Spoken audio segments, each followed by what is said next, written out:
Good afternoon.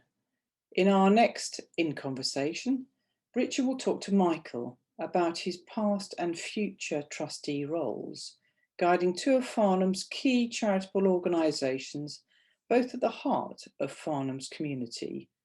These organisations have had to work very hard to survive and adapt, and I, like many residents, have been touched by the exemplary, caring support they have offered our community over the past year. Richard will explore Michael's personal reflections of this time. So over to you, Richard. Michelle, thank you. Well, I'm delighted to be joined by Michael Maher in this conversation. And thank you, Michael, for joining us. It is afternoon, so I'm going to say good afternoon. And how are you? I'm great. I'd just like to clarify one small point that the Farnham Society, the flyer that came out still had me as chair of the hospice, but that finished at the end of last year. So just well, we'll cover that. And actually, I think the flyer was a bit advanced of where it should be, but in this day and age of COVID, let's not be too worried about that. Yeah.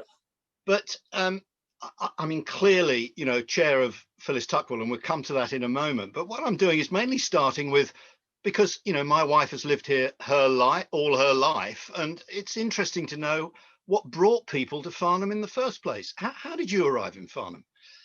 Well, there's a wonderful piece of irony in this, in that it was the Maltings that did it. No. It's incredible, really. And it's talk about coming full circle. Well, we came to England in 1980 from the Channel Islands, and we went to Farnborough initially. But very early on, my wife joined a group of women for a brand new organisation being set up at the Maltings in the Barley Room. And they called themselves the Barley Group. Wow. 41 years later, that group is still going. The founder went back to America. A lot of our friends, my wife's friends, became the chair, including my wife, became chair of the Barley Group. And it's still an incredible group, using the facilities at the Malting. And it's just that piece of irony that I've now come full circle to back becoming chair of the Maltings. So yeah, well, I think that's a lovely story, isn't it? I mean, it's an incredible. And we sort of, well, we came to England mainly because of work, obviously for work, and went to Farnborough because it was easier to commute. But as I say, as we started to get more involved in Farnham and Barley Group and the Maltings and all that, we decided to move here, and so that's how we ended up still here 40 years later. So yeah, amazing. Yeah. You're known to be involved in a number of things, and obviously you and I met when you were kind enough to invite me to get involved with Phyllis Tuckwell, and of course Phyllis Tuckwell has formed a big part of your activity over the last 10 years. I think 9 years, was it? You were a trustee? 9 years, and I'm still volunteering. I'm doing I'm testing visitors who come to see patients. Are you?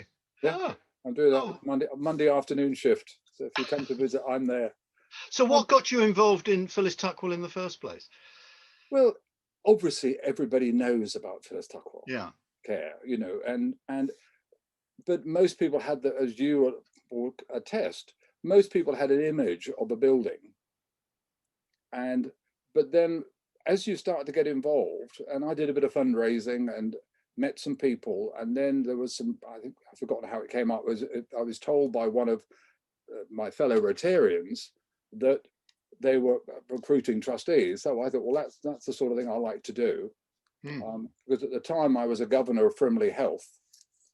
And then I came along. And I think the one thing that struck me most was the range of services, the compassion, the commitment of staff. But I was very impressed by the way that the hospice went about, Phyllis Tuckwell Hospice Care went about recruiting trustees. It wasn't tapping people on the shoulder and the great and the good type thing. It was, what are the skills that are needed? And there was a large number of applicants in the end who they recruited three or four of us, and that really impressed me. And that's a model that we kept at the hospice going all the way through at Phyllis Tuckwell Care, all the way through, right, even to today, as you know, the process you went through. Absolutely. Yeah. I'm interested you refer to Frimley because I grew up. My daughters were born in Frimley, and Right. Frimley was the local hospital. And I'm going back to the 70s, and the image we have of Frimley Health, I have to tell you, was very different in the 70s. But it Yes. was Andrew, wasn't it, or Sir Andrew? And Andrew Morris, yeah. Sir Andrew Morris, Yeah. I should say. What got you involved? I mean, that was at the time of the foundation trust being developed that you got involved as being a governor of Frimley Health. Is there a sort of an interest in health that is part of you, part of Michael Maher?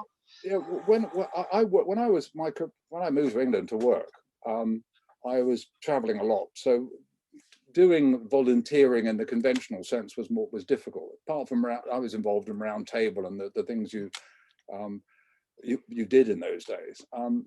I joined the area health authority, Southwest Surrey Health Authority, as a non-exec in the 70s, and at the time I was working for Wellcome and then Glaxo Wellcome, so there was a sort of fit in there, and then as work took over to such a degree I couldn't do it.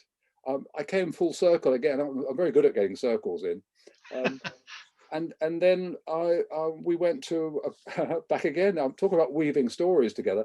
We went to a constituency event because the Foundation Trust runs these all over the patch at the Maltings, and I was talking. It was Jonathan Hull, Mr. Hull, who was the orthopedic surgeon, was talking, and he said to me, "Well, you should become a governor." So I was elected by the people of Waverley to become a governor at the, and I did 6 years. You're not still involved, are you, as a governor of Frimley? No, I'm not. I've got some other roles that I do in governance.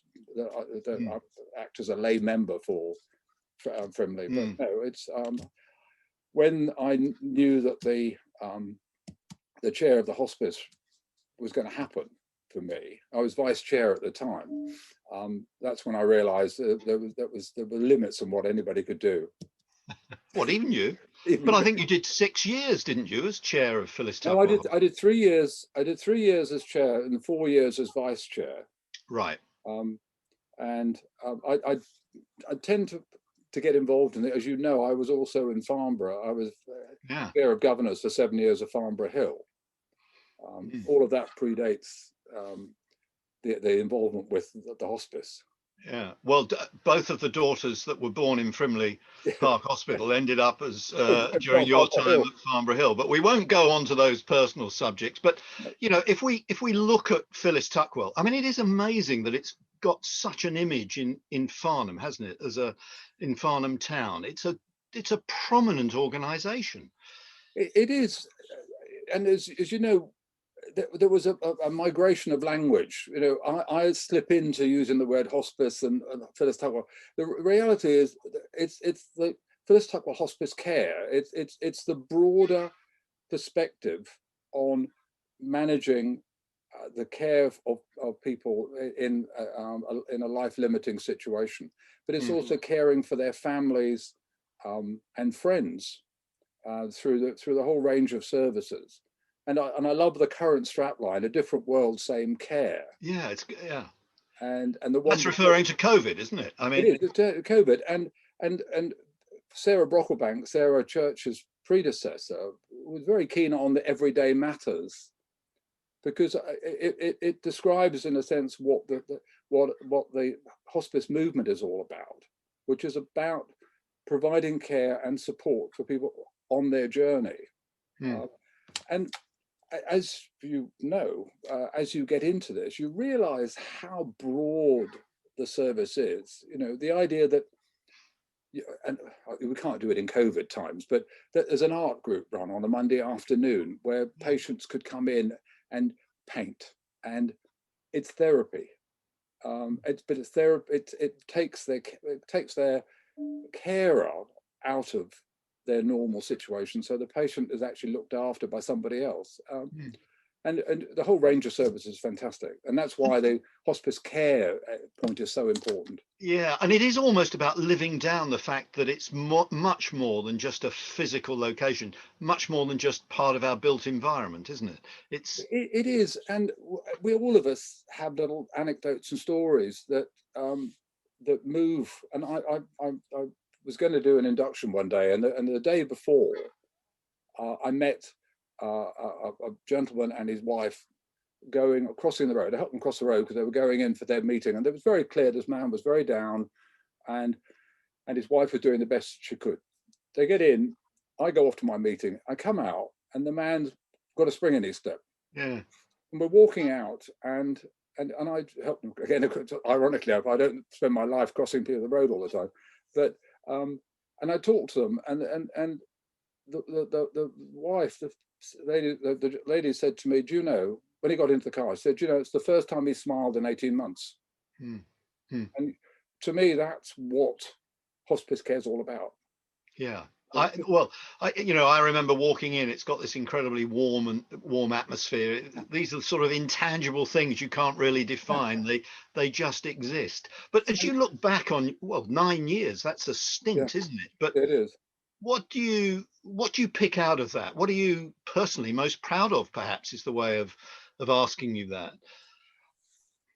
I think that being part of something that changed quite dramatically in those 9 years. We always used to say the biggest hurdle a patient and family had was walking through the front door. Because the moment you get inside, as you quite rightly described, it's all different. It's warm, it's welcoming, it's bright, it's light. There are people with smiles. To me, it was being part of the transition from being just providing care in a building with a little bit on this extra outside, to the development of hospice care at home, where we had and that to me was the milestone of what was achieved in that period, that middle term, in a sense. And then we were able to merge the Beacon service into that growing service, and it got to the point where 85% of patients are treated at home. And that's also a description of the way in which it's expanded, isn't it? Because that's what struck me.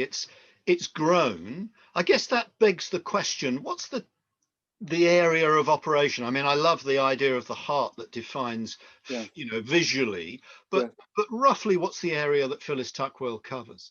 Well, it goes up to Camberley, down to Cranley. It goes across to Fleet, into Guildford, and goes up on that sort of arc around the sort of the left-hand side of Woking, because the geography is driven by the other hospices. So you've got Thames Hospice, and then you've got Woking Sambir, and so on. So that's why the shape never looks perfect. You've referred to COVID briefly, and perhaps we should just focus on this, because what an unusual year, and what a challenge in many ways that could have been, and in ways has been, for Phyllis Tuckwell. How has Phyllis Tuckwell care coped with the COVID year? Well, I think it was, a year ago last week, the Sarah Church came to the new chief executive came.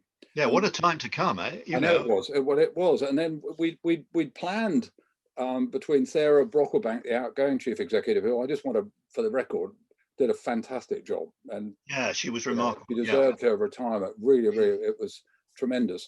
But we sort of planned a period of about a month to 6 weeks where it would sort of there'd be plenty of handover. Well, it never happened, and Sarah Church just came in and hit the ground running. Sarah Brocklebank had to work from home, so it changed the dynamics. There were pressures on every aspect of the service. Obviously, the hospice care at home had to continue, because that was going to become a greater pressure because of the whole care service, integrated care service.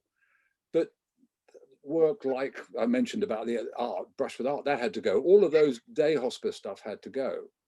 And and there was a lot of learning. There were massive shortages of PPE, and all credit, I want to make this point, to the local businesses in Farnham who all got together and provided us with PPE, you know, to the dentists and people like that who were unable to function but gave us their PPE to keep us working.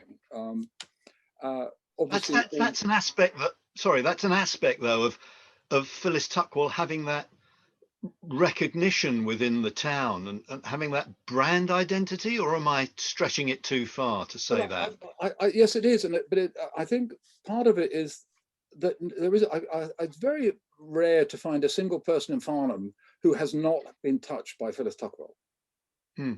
So we've all of us, we've either had friends or family or whatever had treatment or currently being treated that are touched by it. So there was that sort of PPE thing. Obviously, all the fundraising activities that have been planned, and there were the massive things that have been planned, all had to go. Yeah. But an appeal got an outstanding result from the people who donated money to the hospice, and all thanks to them, because it really did help. We had that sort of bouncy period where nobody really knew whether government money was coming or not, but luckily it did come. But all that was going to replace was the lost retail and some of the fundraising. Yeah, and that's been a massive impact, hasn't it? But but it ends the year probably in better shape than anybody might have imagined back in March, April last year.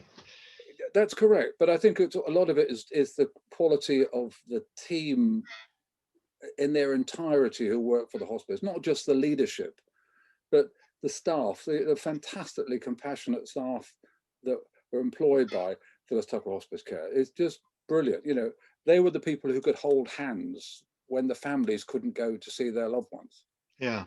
You know, but also the care at home team, because when people were being discharged into the community, we worked there. And we're probably more integrated into the health economy. Actually, one of the benefits, in a sense, is that the health economy has been strengthened because people who hitherto wouldn't work together now work together.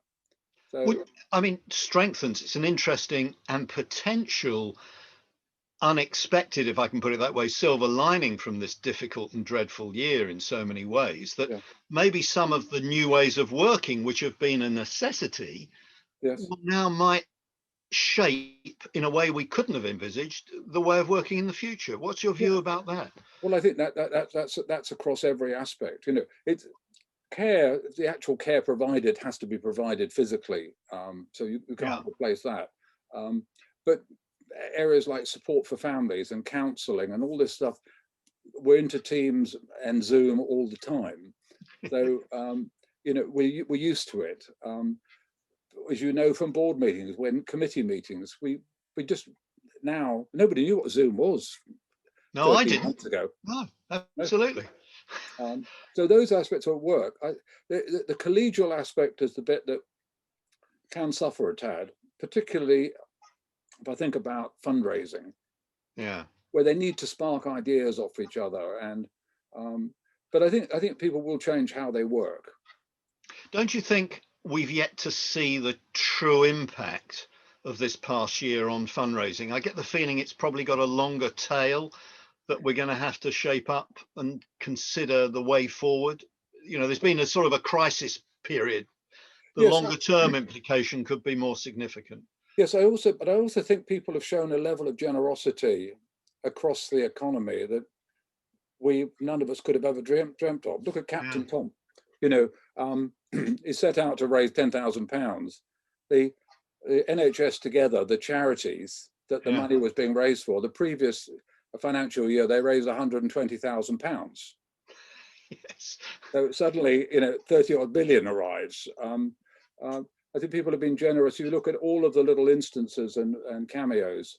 You know, the Maltings, we have a campaign underway at the moment about getting ready for to be out in the community and start. Well, before we move on to the Maltings, and I was nearly going to do that, I just want to ask you for one reflection after your time with Phyllis Tuckwell. An organisation like that gets under your skin, I imagine. So what what do you miss or will you miss about coming to the end of your term of office? I've done a few charity chairs, and I've learned a long time ago that when you've done your term, you leave. I am 100% Phyllis Tuckwell Hospice Care. It runs through every aspect of my anatomy. The opportunity to come back and volunteer, I just jumped at, and it's something that will never leave you. I had the unique opportunity to work with a fantastic bunch of people, and the board, when I left, I felt the board was in a really good place. We had a great vice chair who was stepping up to be the chair. So, it's all the dream stuff you can ever do. There's nothing worse than leaving an organization when you know that there are problems. There aren't. It's a great chief executive, great senior team, great bunch of staff, fabulous volunteers, and a really super board. So it's a dream situation. I think just one thing I would echo, that I've found that it's a terrific team, and in many ways they punch above the natural weight of Phyllis Tuckwell as an organisation, and that's a great benefit for Phyllis Tuckwell, but also for Farnham. But let's move on. Okay. So you finished your term of office at the end of last year, and then you pop up as Chair of Trustees of the Maltings. Yes. So I know you said that's a bit of a return to spender, as it were, but how did that arise? Were you involved before, and what does Chair of Trustees of the Maltings involve? Well, no, I was a user of the service, like most of us in Farnham. The Maltings I've always had a sort of special feeling towards the Maltings. It's the centre of the town. I was going to ask you that. So it is, in your view, the centre of the town. I believe it is, but you see, the Maltings is most people think of the Maltings as a lovely building. It's way bigger than that. It's all of the activities that the Maltings do, both locally and internationally, is tremendous.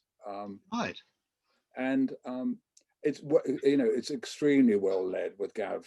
It's a fantastic organisation. He's got a great team. I've sort of switched one organisation with a good team to another organisation with a good team.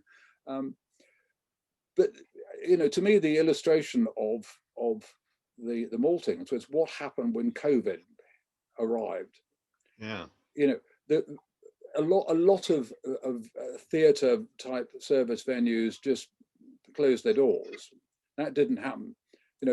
Gavin and his team set up the Farnham Connect, brought together all of the local charities, and the service that's provided to the community, I think, is just, I mean, that is extraordinary. That's worth emphasising for those that don't know. But the Maltings, as you rightly say, it closed its doors to its normal activity, but it used its people, its resource, to actually create momentum about creating a hub for organisations to come together.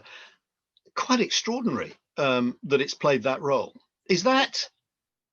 What does that say about the Maltings in the context of a wider Farnham, in your view? Well, I think if I go back to this, it's a very similar parallel to the hospice. People think of the hospice as a building, Phyllis Tuckwell Hospice Care. Yeah. The Maltings people think of as a building, but the whole genus of the whole idea base of the Maltings is about quality of people's lives, and yes, it's providing in a normal world, it provides a space for people to get together for everything, every type of activity, the films, the shows, but also theatre and all of the groups who meet. I mentioned the Barley group in the beginning. That's still going, first Tuesday in the month. I've been told to put the plug in there for that. Got it. Got it noted. But it's about a broader thing, and it sees itself as rightly so, as the heart of the town. But the Connect was tremendous because it spearheaded raising some funds amongst various groups, and those funds have been distributed to a certain extent. But it's other things like setting up that little swap shop down in the bar down below, where people could bring jigsaws and puzzles, and it provided a release for people. Yeah, I mean, it's remarkable. If I was to just perhaps add one thing, that one of the concerns about a crisis is that it has a start and it has an end, and then everything dissipates. Now, that's still a challenge for the future, but just last week on Farnham Connects, there were 31 participants. Yeah. And, you know, and going back a year in the midst of it all, it was 24, 25. That says something to me about the role of the Maltings, as you've referred to, but the way it's led as well, and the ethos of its leadership, perhaps, as well. It is. And Gavin and his team, yes, fantastic. But it's also the step on from, you know, you can have a committee meeting and decide lots of things and nothing happens. Well, that isn't what Farnham Connect's about. It's a lot of work in the town, first of all, then in supporting Hale community, the loneliness project that's underway, you know, helping people at this point in time. The Maltings opened in July. You know, as soon as we were allowed last year, the monthly market was there, and it was a joy to see people's face just going around. You know, the cinema was functioning, you know, socially distanced and all the rest. But you know, it's there about the Maltings is in a sense is both a physical and psychological centre for the town, and it supports people. And we'll be there for as we come out of lockdown now. It's just that it cost us a lot of money last year we got some funds from government, but it cost a lot of money to keep those services running.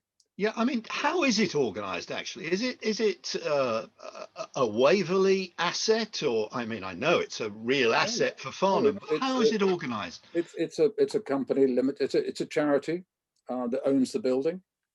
The funding comes from Arts Council England. It comes from Waverley. Comes from Surrey. Comes from Farnham. As grants, presumably. As grants, yeah.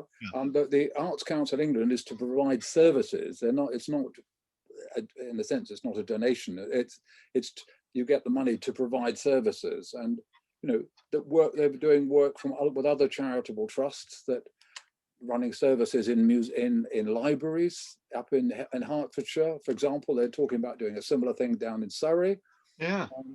It's much broader than people realise. Well, I wonder whether people realise it's responsible for the museum, or it takes the museum within its orbit as well, doesn't it? Here in Farnham, it does. In a sense, we manage the museum. The museum is owned elsewhere, but we manage it. Yeah.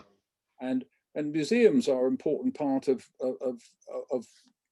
the life of a town. Well, the culture and the heritage of a town, which they represent, which you know is at the heart of what the Farnham Society looks at. Yes. It's interesting.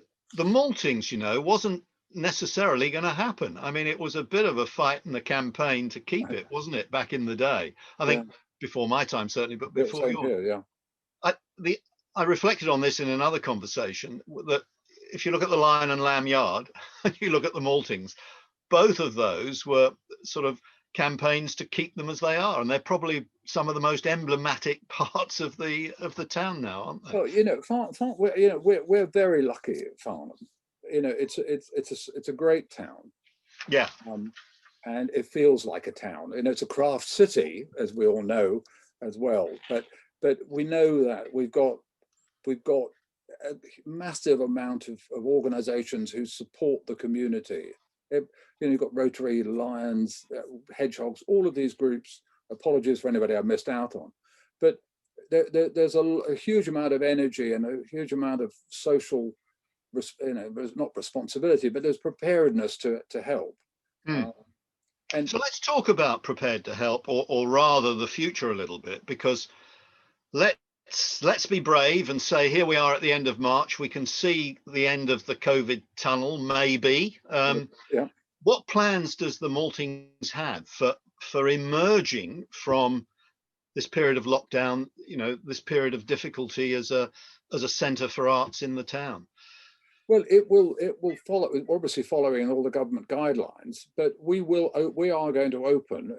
We know that the opening will carry its conditions with it. You know, I think Yeah. we're going to face social distancing for quite a while. We're going to face masks for quite a while, but we had that, in a sense, a dry run in the summer of last year, where we got the monthly market underway. We've got as I say, the films and screenings and all that. You know, the cafe has got new equipment in the cafe as you go into where the reception area is. So that's all there, ready to go. We're looking to raise some funds to create a cupboard in area.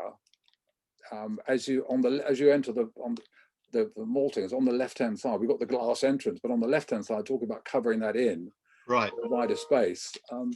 But you know, we'll be there. We'll be there providing what the town needs. Do you think it will pick up and recover its dominance that it had? Dominance, that's the wrong word. It's the centrality of part of the town. Yes, going forward. I think we're all desperate now, aren't we? We're all desperate for a degree of normality. I think you all back to the hospice care days that everybody was talking about the new normal. I preferred McKinsey's the next normal. Yeah.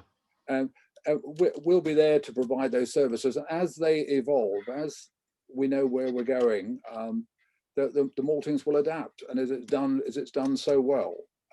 What was in my mind behind that sort of reflection was that obviously we've got Brightwells as the big new development coming on, and presumably still the current plans for a cinema in there. Yeah. Is that going to have an impact on the Maltings, or is this something that it can embrace to be a destination between those two locations? I think it's quite difficult to actually predict to that degree, because you know there are lots of ifs on that process. Yeah. You know, the Maltings has a model that we know works. The model starts and ends at the community. That's what it's there for. Yeah. And we will adapt as the community adapts. And I think that's as much as we can actually predict at the moment. All I can say is, you know, we're going to, as soon as we can, we'll be open, and as soon as it's safe for everyone. I think one of the encouraging things is that you might define the Maltings as a pretty agile organisation, evidenced by the way in which very quickly it's responded and evolved during the COVID crisis. That must bode well. Absolutely, and like everything else, it comes to leadership in the same way as for Phyllis Tuckwell Hospice Care, the leader led with a very strong team. The same as with Gavin and his team, that they all work together. They all know what they're trying to achieve, and you know, but they all start from this point that it's about the town, and it's about the broader community. You referred to, I'll use the word health, but you know, your involvement in health-related volunteering and aspects of that. Are the arts, in the broadest sense, I mean, I can see your music stand there behind, are they a real central interest for you personally? No, well, I've always been interested in opera and ballet, and I love the cinema.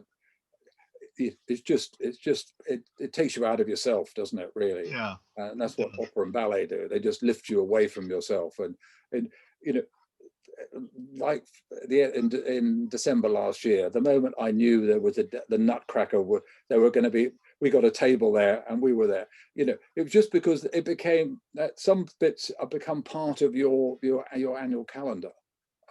And what about making sure, though, that spreads across the demographic? I'm thinking of us being a university town. Yeah. Some of my conversations have focused on whether we make enough of being the home of a prominent and well-regarded university.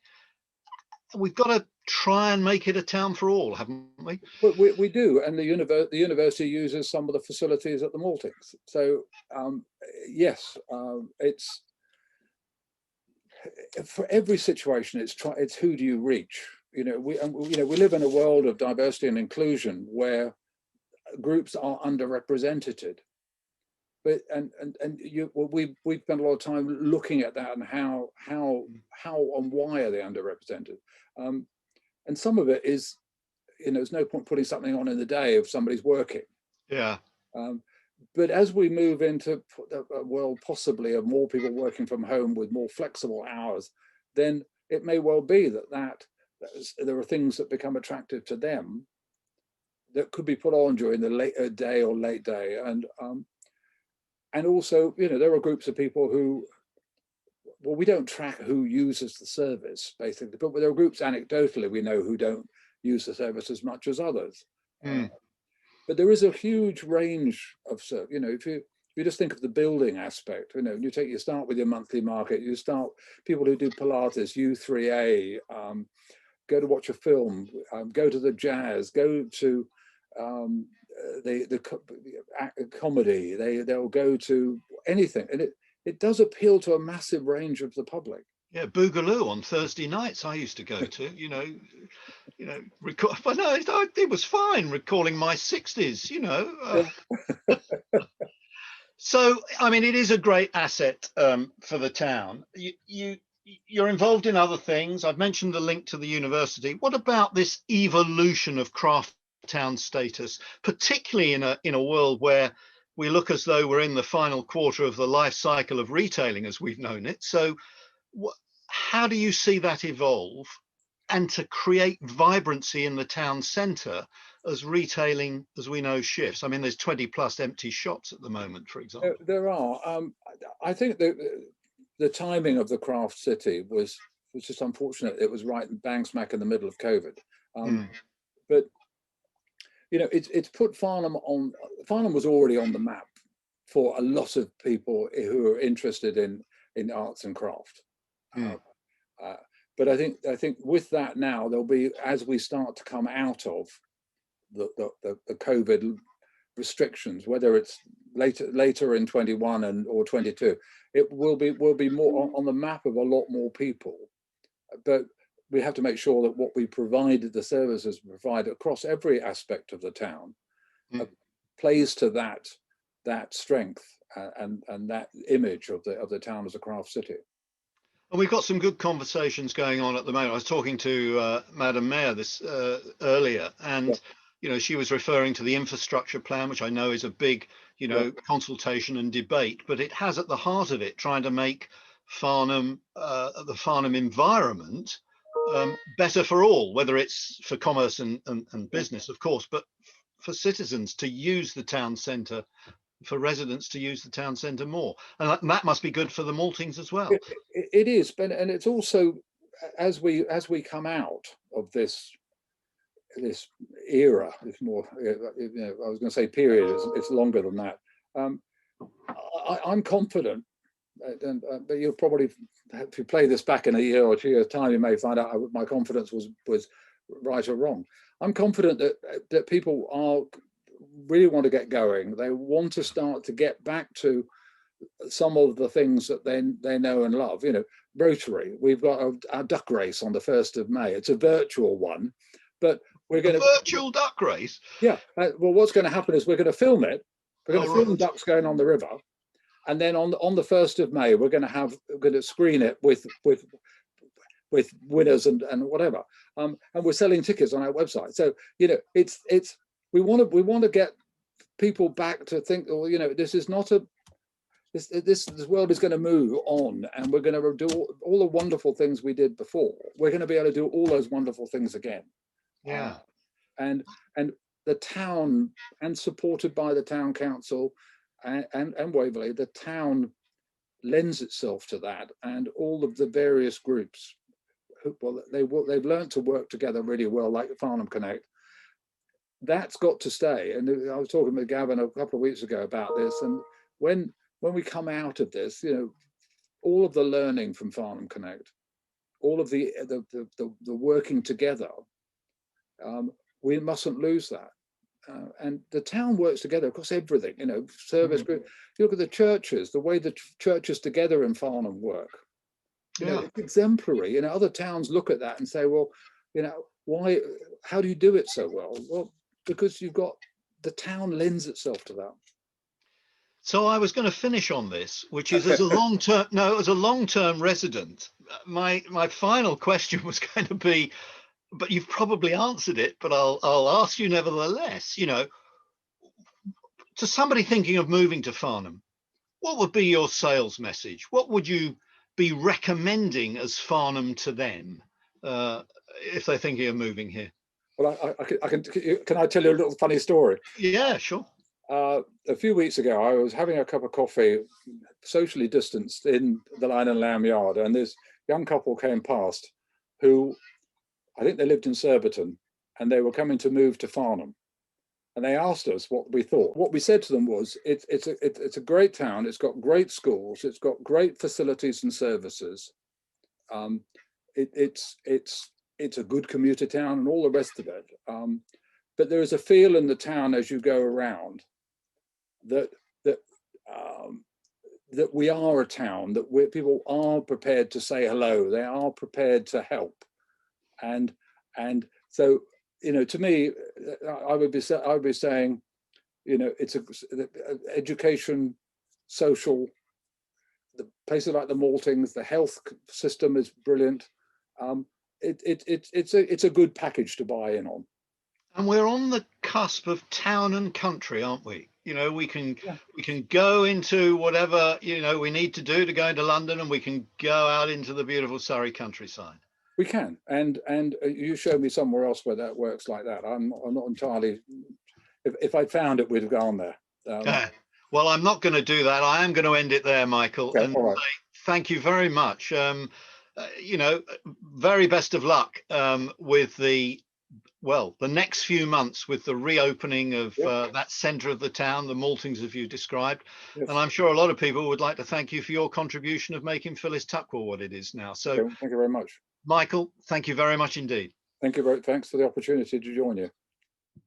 Thank you. A very interesting reflection of a challenging year. It's heartwarming to hear about both organisations and how they rose to their challenges. Phyllis Tuckwell at the front line and the Maltings pulling together our community under Gavin Stride's leadership. Farnham Connects is certainly a great example of how local organisations can work together to achieve great things, something we should all be very proud to continue. Thank you.